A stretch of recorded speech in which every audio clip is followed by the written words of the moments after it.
মানে যোৱা ৩ তাৰিখে মোৰ ছোৱালী স্কুলত ড্ৰেছ কৰি স্কুলত ওলাই গৈছে মানে স্কুলত ওলাই গৈছে কিন্তু 4টালৈকে ছোৱালীজনী অহা নাই আমিতো ভাবিছোঁ যে স্কুলত গৈছে ইমান গম নাপাওঁ পাছত 4টাৰ পিছত মানে স্কুলৰ পৰা নাহাৰ পাছত আমি সোধা পোছা কৰিলোঁ মানে 9টা 9:30টাৰ ভিতৰত মানে ছোৱালীজনীক মোৰ ৰাস্তাৰ পৰা উঠাই লৈ গৈছে বুলি আমি মানে শুনা পাইছোঁ একে মোক মানে জনাইছে একে মানুহে পাছত এবাৰ তাৰপিছত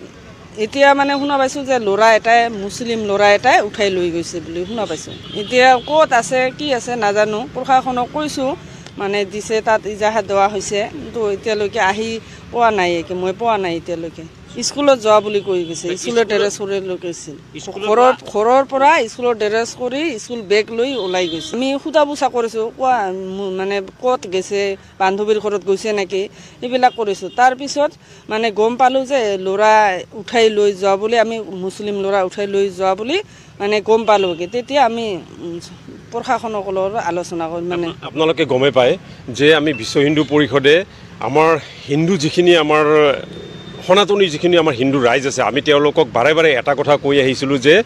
এই এটা বিশেষ শ্ৰেণীৰ বিশেষ জাতিৰ বিশেষ ধৰ্মৰ কিছুমান বাংলাদেশী মানুহে এটা লাভ জেহাদৰ সৃষ্টি কৰি আহিছে আৰু তাৰ কাৰণে আমি আমাৰ যিখিনি হিন্দু ৰাইজক আছিল আমি বাৰে বাৰে অনুৰোধ কৰিছিলোঁ যে আপোনালোকে অলপ সজাগ হৈ থাকক কাৰণ এইটো এটা লাভ জেহাদ আমি বাৰে বাৰে কৈ থাকোঁ কিয় কওঁ আপোনালোকে এতিয়া নিজে চাওক তেওঁলোকে কি নিজৰ ধৰ্মৰ কি ছোৱালী কি বিচাৰি নাপায় নেকি পায় কিন্তু তেওঁলোকে নলয় তেওঁলোকৰ টাৰ্গেটটোই হৈছে আমাৰ হিন্দু ছোৱালীক লৈ গৈ কিনে তেওঁলোকৰ সংখ্যাটো বঢ়োৱা আৰু আমাৰ হিন্দু সংখ্যাটো কমোৱা গতিকে এনেকুৱা ধৰণৰ লাভ জেহাদৰ পৰা বাচিবলৈ হ'লে আমাৰ হিন্দু ৰাইজ সজাগ হ'বই লাগিব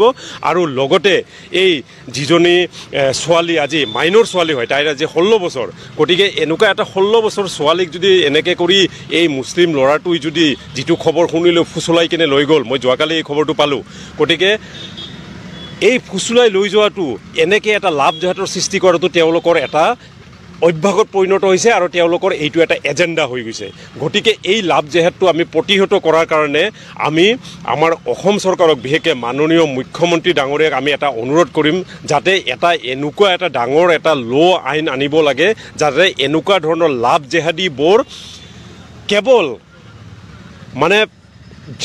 জেইলৰ ভিতৰত থকাই নহয় তেওঁলোকৰ যাতে ফাঁচি পৰ্যন্ত হয় এনেকুৱা ধৰণৰ এটা আনিব লাগিব নহ'লে কি হ'ব এনেকুৱা ধৰণৰ লাভ জেহাদ সংগঠিত হৈ থাকিব আৰু আমি বিশ্ব হিন্দু পৰিষদে এইবাৰৰ পৰা কিন্তু আমি কিছুমান ক্ষেত্ৰত প্ৰশাসনকো আমি বাদ নাচাম আমি নিজেই কিছুমান বস্তু আমি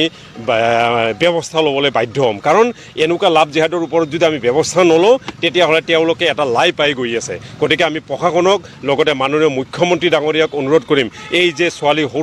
সৰু ছোৱালী মাইনৰ ছোৱালীজনী যে আজি এনেকৈ অপহৰণ কৰি লৈ গ'ল তাইক অনতি পলমে ঘূৰাই আনিব লাগে আৰু যিজন